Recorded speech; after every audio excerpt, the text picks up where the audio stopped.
Good morning, everyone. I welcome you all to the new session of online classes. This is your first lecture of science subject, and in this lecture, we are going to start with the new chapter. The name of the chapter is Work and Energy. तो chapter को बहुत ही इत्मीनान से पढ़ेंगे।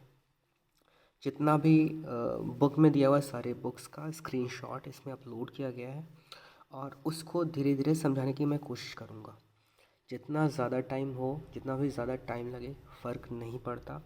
आराम से पढ़ेंगे, आराम से समझेंगे। एक दिन में थोड़ा थोड़ा भी पढ़ेंगे चलेगा, लेकिन जितना पढ़ेंगे उतना अच्छे से समझेंगे। मैं पहले से कंसिडर कर रहा हूँ कि अभी तक जितना कुछ तुम लोगों ने पढ़ा हुआ है वो सारा कुछ अच्छे से तुम्हें आती होंगी। नहीं, अगर कहीं पे दिक्कत हो रही, कहीं नहीं समझ में आ रहा है, तो बार बार मैं तुम्हें बता रहा हूँ कि बार बार तुम्हें वो रेफरेंस लेना पड़ेगा प्रीवियस क्लासेस का या प्रीवियस लेक्चर्स का। तो जिनको भी इस तरह की दिक्कतें आ रही हैं, जिसमें प्रीवियस कंसेप्ट्स जुड़े हुए हैं ऐसी चीज़ों में, तो मैं बार बार सजेस्ट यही करूँगा कि वापस से उन चीज़ों को देखना है, उन चीज़ों को वापस से पढ़ना है, समझना है। और नहीं हो तो मेरे पास में तुम कभी भी कांटेक्ट कर सकते हो, और उसके लिए भी एक टाइम ड्यूरेशन होगा। वो टाइम ड्यूरेशन ऐसा होगा कि अगर तुम्हारी क्लास 9 बजे से चालू होती हैं तो 11 बजे तक के बीच में तुम कभी भी मुझे कॉल कर सकते हो, मैसेज कर सकते हो, और उस ड्यूरेशन में तुम्हारे सारे के सारे क्वेरीज़ को कंसिडर करा जाएगा, उसको सॉल्व करने की कोशिश करी जाएगी। ठीक है, लेकिन उसके बाद में 11 बजे के बाद में आप मुझे कांटेक्ट नहीं करोगे, या फिर अगर करना है तो नेक्स्ट डे का आपको वेट करना होगा। ठीक है, तो चलो आज का चैप्टर स्टार्ट करते हैं। चैप्टर का नाम है वर्क एंड एनर्जी। तो बड़ा सिंपल सा चैप्टर है। प्रीवियस क्लासेस में हमने न्यूटन्स लॉज ऑफ मोशंस हमने देखे हुए हैं, उसका ग्रेविटेशन देखा हुआ है। हर जगह पे हमने फोर्स वगैरह के बारे में बात करी हुई है। अब थोड़ा सा उससे ये एडवांस कंसेप्ट, हमने प्रेशर के बारे में थोड़ा बहुत बात किया था, जहाँ पे हमने थ्रस्ट के बारे में बात करी थी। ठीक है, तो पढ़ते हैं। कह रहा है, in the previous few chapters we have talked about ways of describing the motion of objects, the cause of motion and gravitation। तो हमने मोशन ऑफ ऑब्जेक्ट्स के बारे में कई सारी तरह की बातें करी थी। उस बेस हमने 3 लॉज के बारे में पढ़ा हुआ था। हमने पहले लॉ में देखा था कि कोई भी ऑब्जेक्ट जिस पोजीशन में रहता है उसी पोजीशन में ही रह जाएगा अनटिल एंड अनलेस उसके ऊपर कोई अनबैलेंस फोर्स ना लगाया जा रहा। इसका मतलब ये हुआ कि कोई ऑब्जेक्ट अगर मूव कर रहा है तो लगातार मूव करता रहेगा, या फिर कोई भी ऑब्जेक्ट अगर रेस्ट पे है तो लगातार रेस्ट पे रहेगा अनटिल अनलेस उसके ऊपर कोई अनबैलेंस फोर्स नहीं लगाया जा रहा हो, एक्सटर्नल अनबैलेंस फोर्स। ठीक है, लेकिन ये तो आइडियल केस के बारे में बात करते हैं। रियल सिचुएशंस में हमेशा कुछ ना कुछ एक्सटर्नल फोर्स लग रहा होता है। यही रीज़न है कि जब भी हम बॉल को रोल करते हैं तो कुछ देर के बाद में वो रुक जाता है। आइडियल केस में वो बॉल नहीं रुकना चाहिए। ठीक है, उस एक्शन रिएक्शन के बारे में पढ़ा था, मोमेंटम के बारे में बात पढ़ा हुआ था, और ये सारी चीज़ों में हमने काफ़ी ज़्यादा अच्छा खासा टाइम दिया हुआ था। ठीक है, उस बाद हमने ग्रेविटेशन चैप्टर के बारे में पढ़ा था। ग्रेविटेशन चैप्टर में हमने ग्रेविटेशन कांस्टेंट के बारे में बात करी थी, एक्सेलरेशन ड्यू टू ग्रेविटी के बारे में बात किया हुआ था। हमने ग्रेविटेशन कांस्टेंट के बारे में बात करी थी कि ग्रेविटेशन कांस्टेंट जो होता है उसकी वैल्यू चेंज नहीं होती, लेकिन एक्सेलरेशन ड्यू टू ग्रेविटी वो डिपेंड करता है कि कौन से सरफेस पे कोई भी ऑब्जेक्ट है, और वो सरफेस उस पर्टिकुलर ऑब्जेक्ट के ऊपर कितना फोर्स लगा रहा है। हमने इस बारे में भी देखा था कि कोई भी ऑब्जेक्ट है उसका वेट अर्थ के ऊपर और मून के ऊपर, उन दोनों के बीच में कुछ रिलेशन भी हमने निकाला हुआ था। तो weight is nothing but it is a force by which any object is attracting some other things, right. तो इसमें कह रहा है कि we have talked about ways of describing the motion of objects, the cause of motion and gravitation. Another concept that helps us understand and interpret many natural phenomena is work। तो हम ये जो नेचुरल फिनोमेना को और अच्छे से समझने के लिए एक और वर्ड का हम यूज़ करते हैं, वो है वर्क। ठीक है, closely related to work are energy and power. तो अगर मुझे वर्क समझ में आ गया तो एनर्जी और पावर को भी समझने में ज़्यादा तकलीफ नहीं होगी। In this chapter we shall study these concepts. All living beings need food. Living beings have to perform several basic activities to survive. We call such activities life processes. ये सारे प्रोसेसेस के बारे में हम सबको पता है कि जो भी एक्टिविटीज़ होती हैं वो एक्टिविटीज़ कई बार दिखती हैं, कई बार नहीं दिखती। कई सारे ऐसे एक्टिविटीज़ होती हैं जो कि जिनको हम कंट्रोल कर सकते हैं, कुछ ऐसे एक्टिविटीज़ हैं जिनको हम कंट्रोल नहीं कर सकते। इनके बारे में हमने बात करी हुई थी, voluntary activities and involuntary activities. इनके पीछे जो ब्रेन का जो पार्ट इस्तेमाल होता है, यूज़ होता है, उसके बारे में हमने बात करा था कि कौन से किस तरह की एक्टिविटीज़ के पीछे कौन सा वाला ब्रेन का पार्ट मेनली रिस्पॉन्सिबल होता है। हमने इस बारे में बात करी हुई थी कि मेमोरी वगैरह के लिए ब्रेन का किसी कोई और पार्ट यूज़ होता है, वॉलंटरी एक्टिविटी को कंट्रोल करने के लिए, मॉनिटर करने के लिए कोई और पार्ट यूज़ होता है, और इनवॉलंटरी एक्टिविटीज़ को मॉनिटर करने के लिए, उसको कंट्रोल करने के लिए कोई और पार्ट इस्तेमाल होता है। The energy for these processes comes from food. सबको ये बात पता है कि जो एनर्जी हमें मिलती है वो एनर्जी कार्बोहाइड्रेट से मिलता है, जो कि न्यूट्रिएंट होता है फूड का। ठीक है, फूड के अंदर जो भी न्यूट्रिएंट्स होते हैं उनमें से एक कार्बोहाइड्रेट होता है जो कि रिस्पॉन्सिबल होता है एनर्जी प्रोड्यूस करने के लिए। उसके अलावा फैट भी रिस्पॉन्सिबल होता है, लेकिन फैट को स्टोर्ड एनर्जी के फॉर्म में कंसिडर करा जाता है।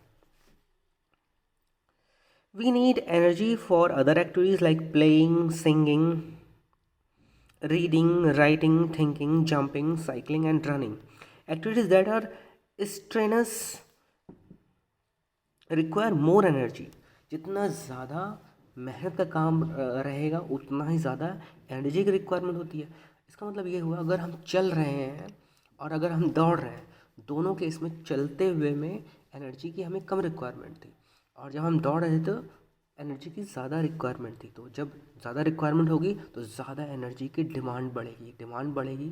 तो उसके पीछे भी हमने जो है, जब हम रेस्पिरेशन चैप्टर में हमने पढ़ा हुआ था प्रीवियस क्लासेस में, तो उसको भी हमने अच्छे से देखा था कि कैसे जैसे जैसे हमारी एनर्जी की रिक्वायरमेंट बढ़ती जाती है, हमारा सांस लेने की स्पीड भी बढ़ जाती है। इसका मतलब रेस्पिरेटरी सिस्टम और तेज़ी से काम करने लगता है। जितना तेज़ी से काम करेगा उतना ही तेज़ी से एनर्जी का ब्रेक डाउन होगा, या फिर ऐसे बोल सकते हो कि कार्बोहाइड्रेट का ब्रेक डाउन होगा। और जितना ज़्यादा तेज़ी से ब्रेक डाउन होगा उतना ही ज़्यादा तेज़ी से वो एनर्जी की रिक्वायरमेंट्स को पूरी कर पाएगा। यही रीज़न है कि हम जब दौड़ते हैं या कोई भी हैवी ऐसा काम करते हैं जिसमें हमें बहुत ज़्यादा एनर्जी की ज़रूरत पड़े, वहाँ पे हम ज़्यादा तेज़ी से सांस लेने लगते हैं। Animals too get engaged in activities. For example, they may jump and run. They have to fight, move away from enemies, find food, or find a safe place to live. Also, we engage some animals to lift weights, carry loads, pull carts, or plow fields. All such activities require energy. Think of machines. List the machines that you have come across. What do they need for their working? Why do some energy engines require fuel like petrol and diesel? Why do living beings and machines need energy? तो कोई सा भी चीज़, कोई भी mechanical काम कहीं पे अगर हो रहा होगा तो सीधी सी बात है कि वहाँ पे कोई ना कोई एनर्जी प्रोड्यूस किया जा रहा होगा, या उसको एनर्जी की रिक्वायरमेंट जो उसकी थी वो पूरी हो रही है। इसका मतलब ये हुआ कि बिना एनर्जी के मैकेनिकल काम नहीं हो सकते, मैकेनिकल फोर्सेस नहीं अप्लाई हो सकते।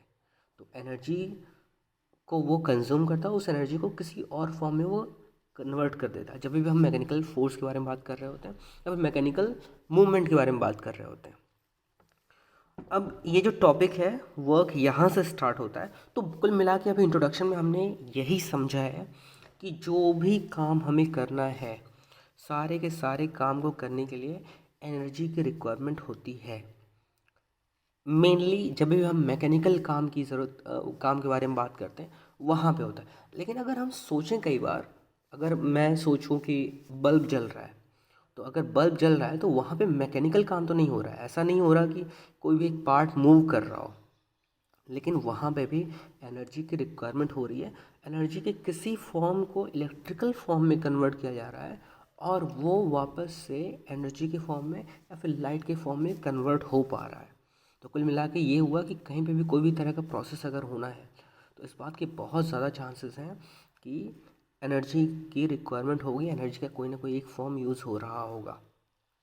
तो वर्क के बारे में क्या करा, what is work? There is a difference in the way we use the term work in day to day life and the way we use it in science. तो थोड़ा बहुत डिफरेंस है, जो वर्क हम डेली लाइफ में use करते हैं term को, और जो साइंस वाले लोग या साइंटिफिक टर्म में वर्क को डिफाइन जो किया जाता है, दोनों में डिफरेंसेस हैं। वो डिफरेंसेस क्या हैं उसको हम आगे पढ़ेंगे तो चीज़ें क्लियर होंगी। To make this point clear let us consider a few examples. कुछ एग्जाम्पल्स के बारे में बात किया हुआ है। पहला वाला जो टॉपिक दिया हुआ है, not much work in spite of working hard. तो यहाँ पे एग्जाम्पल दिया है, डेली लाइफ का एग्जाम्पल लिया हुआ है। देखते हैं कि इसमें क्या बोल रहा है। कह रहा है कमली is preparing for examination, she spends lots of time in studying, she reads books, draws diagrams, organize her thoughts, collects question papers, attends classes, discusses problems with her friends, and perform experiments. She she is expends a lot of energy on these activities. In common parlance, she is working hard. All this hard work may involve very little work if we go by the scientific definition of work. तो क्या कह रहा है कि वो कमली नाम की जो लड़की है वो इतना सारा काम कर रही है, इतना सारा उसके दिमाग पे प्रेशर जा रहा है, इतना ज़्यादा वो दिमाग का यूज़ कर रही है, और उसकी वजह से कई बार बहुत ज़्यादा थक भी जाती होगी। लेकिन यहाँ पे कह रहा है कि साइंटिफिक डेफिनेशन में से अगर हम देखें तो उसने जो काम किया ना वो ज़रा सा बिल्कुल काम किया होगा। और किसको वो कंसिडर कर रहा है काम करना, कि जहाँ जब उसने हाथ वगैरह थोड़ा बहुत इधर उधर मूव किया होगा या अपने बॉडी को इधर से उधर मूव किया होगा, तो वहाँ पे किसी चीज़ को एक जगह से दूसरी जगह पे जब कैरी किया होगा, या पेन को एक जगह से दूसरी जगह पे उठा के रख दिया होगा, बस इन्हीं सारी चीज़ों को ही वो कंसिडर कर रहा है कि यहाँ पे वर्क हुआ है। किसके किसके रेफरेंस के बारे में हम बात कर रहे हैं, साइंटिफिक डेफिनेशन के बारे में हम बात कर रहे हैं, कि जब भी साइंटिफिक डेफिनेशन हम देंगे तो कोई भी पर्सन बहुत ज़्यादा मेहनत कर रहा है, जो एकदम एग्जॉस्ट हो जा रहा है दिन भर इतनी अपने इस तरह के शेड्यूल से, पढ़ाई वढ़ाई के शेड्यूल से, फिर भी साइंटिफिकली हम ये बोलेंगे कि उसने बहुत ज़्यादा काम नहीं किया। You are working hard to push a huge rock. Let us say the rock does not move despite all the effort. You get completely exhausted. However, you have not done any work on the rock as there is no displacement of the rock. तो यहाँ पे देखो थोड़ा थोड़ा तुम्हें समझ में आ रहा होगा इस पर्टिकुलर लाइन से, इन पर्टिकुलर लाइन से समझ में आया होगा कि एक कोई पर्सन है, उस पर्सन ने रॉक को पुश करना चालू किया और रॉक हल्का सा भी नहीं हिला, और तुम पूरा थक गए हो, तुम्हें पसीना हो रहा है, तुम ऐसा लग रहा है पूरा एग्जॉस्टेड हो गए, तुम्हारे एनर्जी की बहुत ज़्यादा कमी हो गई है। लेकिन चूँकि there is no displacement, since there is no displacement in the rock, it won't be consider any work done. ठीक है, तो we can not consider that any work has been even done. तो क्यों ऐसा हुआ, क्योंकि जिस ऑब्जेक्ट के ऊपर मैं वो फोर्स लगा रहा था, वो एनर्जी यूज़ कर रहा था, उसकी वजह से उस ऑब्जेक्ट के अंदर हल्का सा भी डिस्प्लेसमेंट नहीं आया। डिस्प्लेसमेंट अगर ज़ीरो है तो वहाँ पे वर्क को ज़ीरो माना जाएगा। फिर आगे कह रहा है you stand still for a few minutes with a heavy load on your head, you get tired, you have exerted yourself and have spent quite a bit of your energy. Are you doing work on the load? The way we understand the term work is in science, work is not done because displacement is zero. ठीक है, next आगे क्या कह रहा है, you climb up the steps of a staircase and reach the second floor of a building just to see the landscape from there. You may even climb up a tall tree. If we apply the scientific definition, these activities involve a lot of work. ठीक है, तो अगर displacement हो रहा है तो वहाँ पे मैं बोलूँगा कि वहाँ पे काम हो रहा, वहाँ पे there is work being done. In day to day life we consider any useful physical or mental labor as work. Activities like playing in a field, talking with friends, humming a tune, watching a movie, attending a function as are sometimes not considered to be work. What constitutes work depends on the way we define it. We use and define the term work differently in science. To understand this, let us do the following activities. ये सारी activities हम ये जो next activity है, ये activity हम next वाले lecture में करेंगे। अभी बस इतना एक बेसिक आइडिया लग गया है कि जो हम डेली लाइफ में वर्क को कंसिडर करते थे, साइंस के टर्म्स में उन चीज़ों को वर्क नहीं बोला जाता, या साइंस के डेफिनेशन के हिसाब से थोड़ा बहुत कुछ ना कुछ काम हो रहा होगा, लेकिन वो काम इतना सफिशिएंट नहीं। मतलब हम कितना भी ज़्यादा थक जाएं, कई बार ऐसा हो सकता है साइंटिफिकली हमें पता चला कि हमने कुछ काम ही नहीं किया, अगर साइंस के तौर पे देख रहे हो तो। अगर हम इन जनरल टर्म्स के बारे में बात करें, जैसे अगर हम गाना ही गा रहे हैं, हम बहुत सारे अगर तुम हैवी मेटल सॉन्ग्स वगैरह देखो तो उसमें लोगों के पसीने वगैरह निकलने लगते हैं। दैट मीन्स कि वो बहुत ज़्यादा काम कर रहे होंगे, लेकिन इन रियलिटी अगर हम साइंस के डेफिनेशन के थ्रू जाएँ तो उन्होंने बहुत ज़्यादा काम नहीं किया हुआ है। तो इन एग्जाम्पल से बस इन्हीं चीज़ों को दिखाने की कोशिश कर रहा था। बाकी जो भी है इनको हम आगे कंटिन्यू करेंगे नेक्स्ट लेक्चर में। Thank you.